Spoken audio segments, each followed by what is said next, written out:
Peki biz ne harcadık?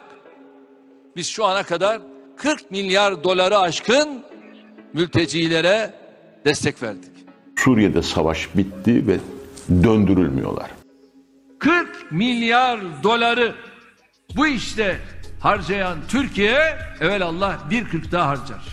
Bu milletin bereketli olan evelallah kesesi vardır. Suriye'nin siyasi birliği ve toprak bütünlüğü temelinde yeni anayasa hazırlanana, özgür seçimler yapılana ve bu şekilde göreve gelecek yeni yönetimi oluşana kadar bu göçmen akını devam edecektir. Avrupa Birliği yardım yapılıyor diyorlar. Evet, bir yardım var Avrupa Birliği'nden ama bu yardım harcanan paranın 1/10 bile değil. Ve Avrupa Birliği bu parayı sığınmacılar Avrupa'ya gelmesin diye veriyorlar. Suriyeli mülteciler için harcanmak üzere ülkemize verilen katkı taahhütleri yerine getirilmemiştir. Avrupa Birliği'nin tam 6 milyar avroluk taahhüdünden şimdiye kadar sadece 2,5 milyar avrosu serbest bırakılmıştır. Eğitimli ve meslek sahibi olanları seçtiler, kendi ülkelerine dağıttılar, gerisini de Türkiye'de bıraktılar. Ekonomisi ve yönetim sistemi bizden çok daha ileride olan gelişmiş ülkeler. Ekonomisi ve yönetim sistemi bizden çok daha ileride olan, diyor Cumhurbaşkanımız. Biz neden başkanlık sistemine geçtik o zaman? Vatandaşlarının güvenliği ve refahı için kapılarını sığınmacılara kapattı. Biz ise kapatmadık. Biz açık tuttuk. Hala da açık tutuyoruz. Hodri meydan. Gelin bir referandum yapalım. Kalsınlar mı gitsinler mi?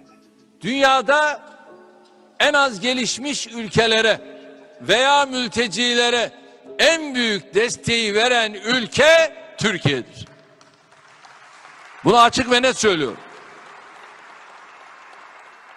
Ve bu benim rakamım değil, OECD'nin de rakamıdır. Türkiye böyle bir ülke. Erdoğan'a soruyorum. Sayın Erdoğan, Almanya'dan, Japonya'dan, Fransa'dan ve İngiltere'den fazla insani yardım yapmamızın gerekçesi nedir? Türk halkına bunun faydası nedir? Pandemide IBAN verilmişti, hatırlayalım.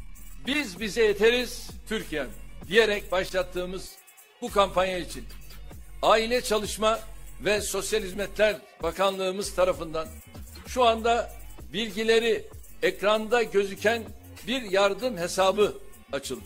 Aynı kişinin doktorlarımız için de giderlerse gitsinler dediğini biliyoruz. Varsın gidiyorlarsa gitsinler. Bizler de üniversiteleri yeni bitiren doktorlarımızı buralarda istihdam ederiz. Evet, doktorlarımız gidiyor, bilgisayar mühendislerimiz gidiyor, avukatlarımız gidiyor, inşaat mühendislerimiz gidiyor, ekonomistlerimiz gidiyor ve Afrika'nın ve Orta Doğu'nun en lümpen unsurları da milyonlarla Türkiye'yi dolduruyorlar. Şu an itibariyle 110 bin Suriyeli'ye biz vatandaşlık verdik. Ve 100 binin üzerinde olana da ikame şu an itibariyle verdik.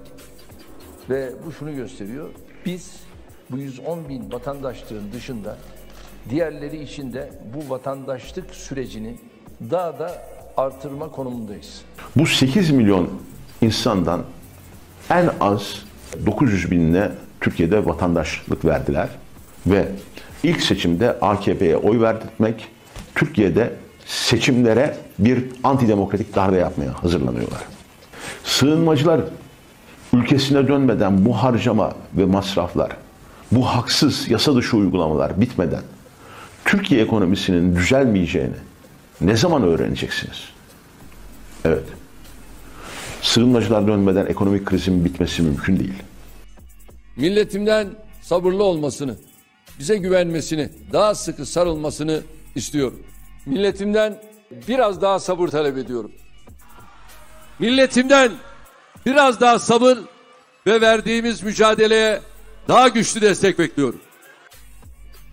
Men sabera zafera anlayışıyla milletimizden biraz daha sabır bekliyoruz.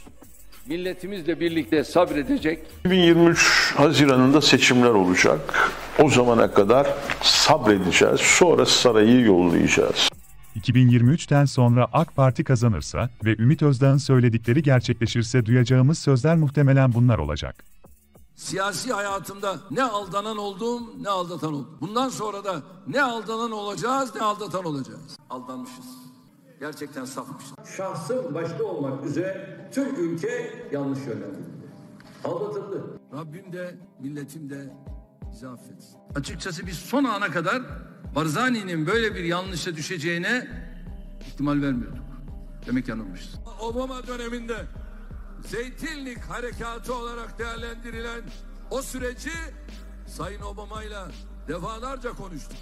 Ama hep aldatıldık. 1 değil, 2 değil, 3 değil, hep aldatıldık. Biz Türkiye'nin ekonomik olarak yeniden inşasına sığınmacı ve kaçakları ülkelerine yollayarak başlayacağız. Ya biz göreve geldik. Üniversite öğrencilerinin aldığı burs arkadaşlar 45 liracıktı. 45 liracık. Ya elinize dilinize dursun ya. Şu anda bunlar 650 liraya çıktı. İşlet devlet, yüklenici firma buradan aldığı parayla eğer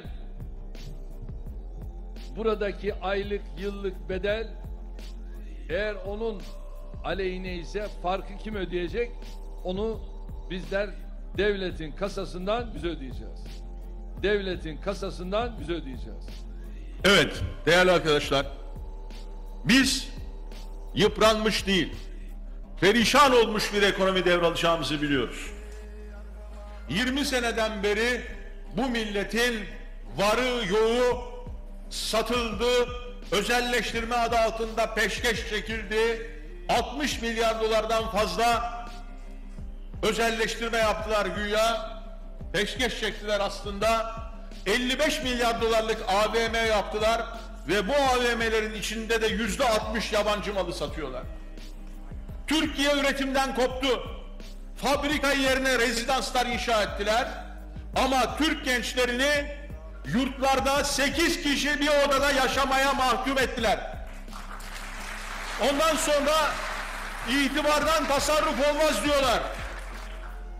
Bir ülkenin itibarı saraylarıyla değil, üniversite gençliğine sağladığı imkanlarla ölçülür.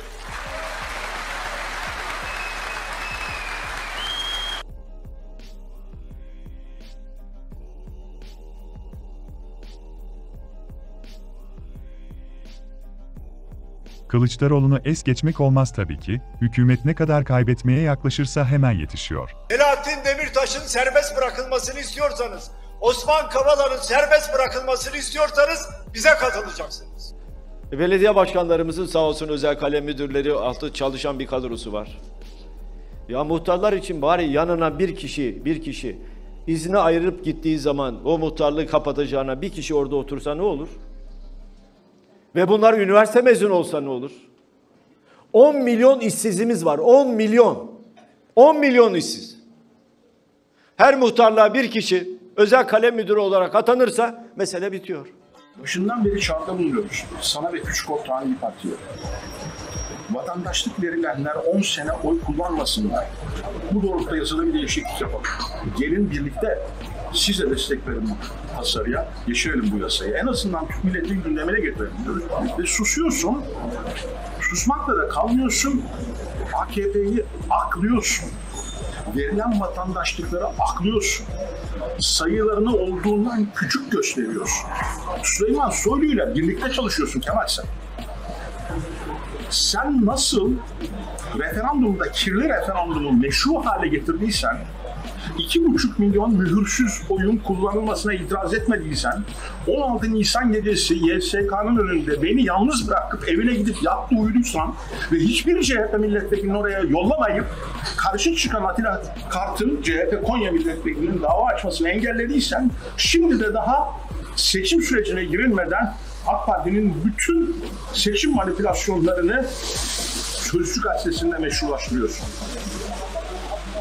Daha önce söylemiştim. Tekrar edeceğim. Erdoğan'dan sonra en iyi AK Partili sensin. Bana bir ülke gösterin. Allah aşkına bunları paylaştı ve tepki gösterdi diye vatanseverler ırkçı ilan edilir. Hiçbir yerde böyle bir şey yapılmaz. Şimdi bakın bunları anlatınca benim gerçekten tansiyonum yükseliyor. Neden mi? Sizin yükselmiyor mu Allah'ınızı seviyorsanız? Bu kadar büyük haksızlık yapılabilir mi? İçinde etnik